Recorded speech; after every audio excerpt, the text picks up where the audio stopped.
就这一款的路虎揽胜，在大概14万、15万公里左右，在热车着车的状态下，在这个车轮附近仔细听，会有一个当当当当的声音。这个声音呢是这个车的设计通病，后期呢都需要做改良。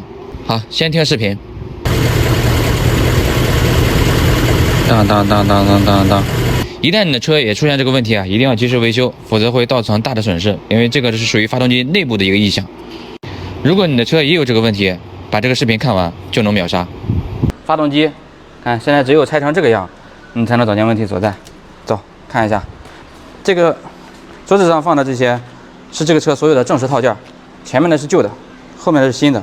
问题的原因呢，很直观，看档顶器呢是顶的这个位置，你看旧的顶的这个位置，看到没？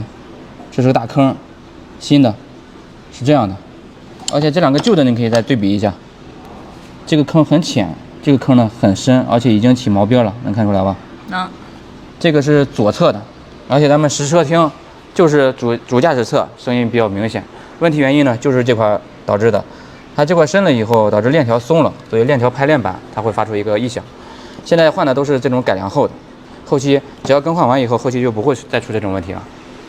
路虎揽胜的车主，无论你3.0还是5.0，到了这个公里数啊15万公里左右，一定要注意这个异响。即使没有这个异响，建议直接把它换成改良后的，这样的话一劳永逸。